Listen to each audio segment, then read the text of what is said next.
Fellow Ugandans and friends of Uganda all over the world, my name is Kyagulanyi Sentamu Robert, also known as Bobi Wine. Wumva ni Bobi Wine. Bobi Wine nyuma yuko umugore we atangaje ibyamubayeho ari no mu bitaro, abanyamakuru bamusuye, video mwayibonye. Niba utayibonye urebe kuri video ibanjirije iyi ngiyi, mbishyizeho mu buryo bukurikirana kwaga amakuru tuyegeranye yose. Ariko Bobi Wine video we ayisohoye rwose mu kanya gatambutse, nari ndegeye niyo mpamvu hise nyibona vuba nkavuga reka nayo nyizane mu bijyanire rimwe. Bobi Wine wagize ikintu atangaza, avuye mu bwihisho aho yihishe, aje kuvuga bimwe ku byabaye ku mugore we nubwo twabibonye, ariko hari ibindi agiye kongera na message ikomeye ari guhereza Museveni ndetse na Kaine Rugaba nyuma yuko bagabye cyangwa se hari abantu boherejwe iwe bagakora bira bikorwa nyine twabonye muri iriya video ngo byari bigiye no guhitana ubuzima bw'umugore we aho kuri ubu ngubu bari mu bitaro. Niba utarebye iyo video girebe irahari hasi aho ngaho rwose. Urahita ubonaho umugore wa Bobi Wine ariho. Reka twumve noneho ibyo cyaguranye nawe avuga. Ari mu bwihisho, ari ahantu hari inkoko zibika mu kanyuraza kuzumva ni izindi ziri guteteza, bigaragara ko ahantu ari mu bwihisho koko. Reka twumve icyo abwira abantu. Atangiye avuga ati inshuti z'abanya-Uganda namwe abanya-Uganda, ndi Kyagulanyi benshi bazi nka Bobi Wine. Reka twumve icyo atubwira naho muri aka kanya. And today is the 24th of January 2026. Ataka kanya turi kuvugana ni ku itariki 24 z'ukwezi kwa mbere mu 2026. It's exactly 8 days since I escaped from my own house following a raid that was carried out by the military and police at my home on the orders of Muhoozi Kainerugaba, Museveni's son, and the Chief of Defense Forces. Ati minsi baye 8 mpunze mvuye mu rugo iwanjye nyuma yuko nagabweho ibitero n'inzego z'umutekano zaje zikagaba ibitero iwanjye. Byo nabyo twabivuzeho hano, video yigeze gutangaza avuga ukuntu byagenze, sinjya kubigarukaho. Ati nyuma yuko bagabye ibitero iwanjye babiherewe uburenganzira n'umugaba mukuru w'ingabo za Uganda akaba n'umuhungu wa Perezida Museveni. Ati iminsi baye 8 mpunze. We had gotten earlier intelligence from our friends within the army that he had issued orders to his men to come and harm me. So when we saw them jumping over our fence on the night of 16th January, I somehow escaped from my home and left. That night they didn't enter into our house. They stopped in the compound. 3 days ago, they once again jumped into our fence. Anga hatari yakomeza cyane. Ati amakuru twagiye tubona aturuka mu nzego z'ubutasi bwacu nuko ibyo bakoraga byose n'ubundi babaga babisabwe na Kaine Rugaba kugira ngo aze kungirira nabi. Ati ku itariki 13 nibwo ibyo bintu byabaye. Hanyuma nyuma yaho hakurikiyeho nanone kongera kugaruka mu rugo. Ku nshuro yakurikiyeho barongera baraza agiye kutubwira inshuro bamaze kuza mu rugo iwe bahagaba ibitero ari buze no kugaruka kuri ya nshuro noneho yaje kubarurangiza inshuro yatumye n'umugore we ahita ajya mu bitaro aho ubu ngubu aryamye. Nabonye yari mu mashini ariko n'abanyamakuru bari kumuganiriza ariko agaragaza uburyo bamukomerekeje umunwa. Hurled profanities to my wife and threatened to break into my house. That was the second time. Now last night was the third time for them to raid us. They came in hundreds according to my wife. Ati rero ku nshuro ya gatatu urumva amaze kuza inshuro zigera kuri 3. Ati inshuro ya gatatu ubwo nejo hashize nyine uko abivuga, ubwo turavuga ko ejo hashize ubwo turi ku itariki 24. Ati noneho baje ku nshuro ya gatatu baraza barasenya barakubita ibintu byose barinjira barangije batangira no kwangiza ibintu byo mu rugo. Hari ku nshuro ya gatatu nkuko umugore wanjye yabitangaje nyine ukuntu babigenje.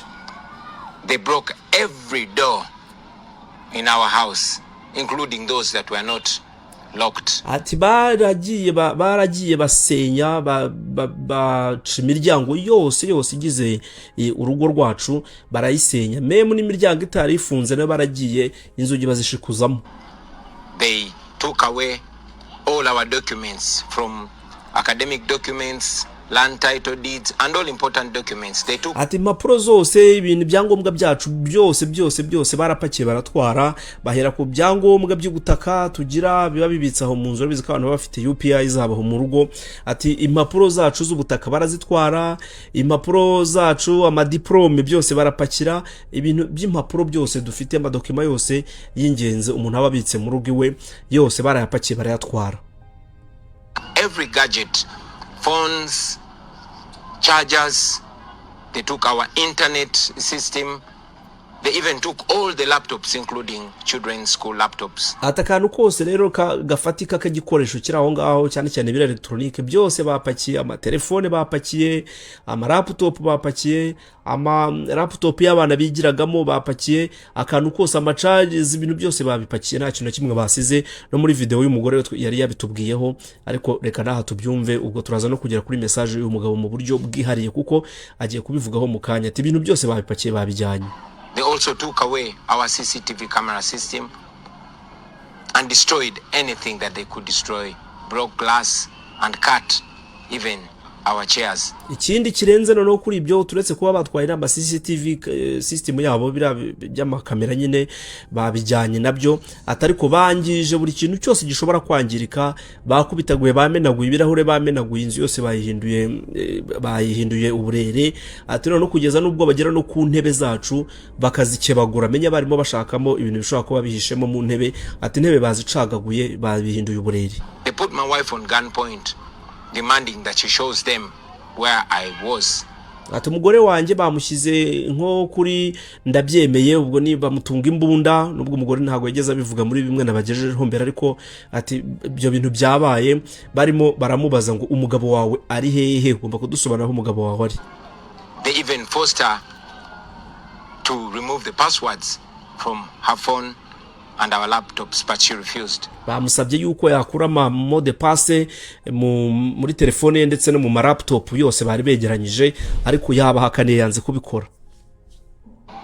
Well, these and many things that Museveni's regime is doing through his son and his other people are not signs of strength. Ati nagira ngo mbabwire yuko rero ibi bintu Museveni arimo gukora abinyujije mu muhungu we Kainerugaba, umugaba mukuru w'ingabo za Uganda, ati mu by'ukuri bira ntabwo ari ikimenyetso cy'imbaraga, bira bari gukora ntabwo ari ikimenyetso cy'imbaraga. These are signs of weakness. Ati ahubwo ibi ni ikimenyetso cy'intege nkeya bari kwerekana. If Museveni claims that he won the election, why is he panicking? Why is he doing all manner of terrible things? Why? Niba koko Museveni avuga ko yatsinze amatora, akaba yumva yiyaminiye ko yatsinze amatora, niki gituma ari gupanika gatuma umutwe ku rwego byeze hariya?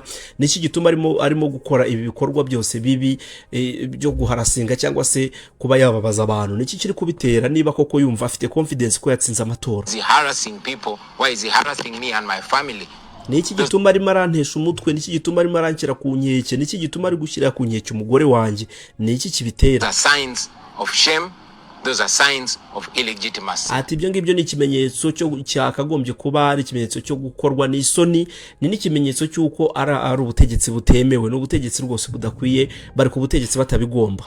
Now my message to you fellow Ugandans, I am not in my home because I still want to be able to speak to you. Ati rero message mbaha Uganda bagenzi banje, ubutumwa nshaka kubageza aka kanya nuko ntabwo ndi muhira, ariko impamvu nyamukuru ituma ntari muhira no kugira ngo mbashe gukomeza kuvugana namwe, ngira ubutumwa ngenda mbagezaho. Like I'm not in my home because my life is threatened. Ati hanyuma icyongeye kuri icyo kandi ubuzima bwanjye buri mu kangaratete, ni imwe mu mpamvu zituma ntari muhira, ndamutse ngiye muhira nyine namwe murabyumva ka ishyano ryaza kungwira. I take this opportunity first of all to thank the international community for the voices that they've raised, but also encourage them to keep an eye on Uganda, especially at this critical time. To you fellow Ugandans, ati rero imiryango mpuzamahanga ndayishimira cyane muri aka kanya, reka mfata umwanya mbashimire cyane uburyo hari ijwi ryabo bazamuye, uburyo bagerageje kutuvugira.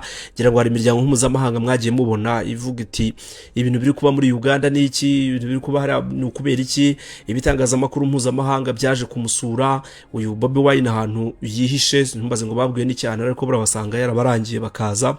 Ati abo bose ndabashimira uburyo bafashe umwanya bakagira icyo bavuga muri ibi bihe turi gucamo. Atanyuma ikindi kandi nkabasaba yuko bakomeza guhanga ijisho biri kubera muri iki gihugu cya Uganda, ntibakure y'ijisho, bakomeze bagira icyo bavuga, bakomeze bagira icyo bakora muri ibi bihe bigoye turi kunyuramo. This is our country. All this is being done to intimidate us. They've abducted two of my deputy president. Ati rero bajya Uganda bagenzi banjye namwe bande nyine mu nkurikiranda njya mbabwire ko iki ari igihugu cyacu, iki ni igihugu tugomba kurwanira. Ati bari kugerageza kudushyira hasi, ati gutanga ingero z'ibyabaye. Ati bataye muri yombi umwungirije witwa Rena Zedriga, reka vuga izina rye ndyumve neza. Lina Zedriga and Jole to Kamshaba. We don't know where they are. Atabo batawe muri yombi abavuze mu mazina ngira ngo bawumvise witwa Kamushaba, yego ni Kamushaba. Atabo ngabo nabo nabanyungirije cyangwa se abari close kuri jewe mu bijyanye n'ishyaka ryabo n'ubutegetsi bw'ishyaka ryabo. Ati maginga ntabwo tuza ahantu bari, aje kuvuga nundi. Mwanga Kivumi, my deputy president in charge of Buganda region. Ati rero president unyungirije mu gace ka Buganda witwa Kivumbi muramwibuka uyu mugabo, muramwibuka Kivumbi nawe yatawe muri yombi. Amakuru icyo gihe twibuka mu bihe by'amatora, igihe amatora ari hafi gutangazwa, hari abantu bagera ku 10 ngo baguye kwa Kivumbi bari mu igaraje, niko Kivumbi yavuze. Ariko inzego z'umutekano zikavuga yuko abantu bari bagabye ibitero kuri polisi ya Uganda ngo bitwaje n'imihoro, nuko polisi irabarasa, imaze kubarasa rero barapfa Kivumbi we bamuta muri yombi, baramujyana ko Kivumbi akavuga yuko ngo babasanze mu igaraje bakabarasa. Bobi Wine ati Kivumbi ntituzaherereye, nawe yatawe muri yombi. Any other comrades to sow fear in us.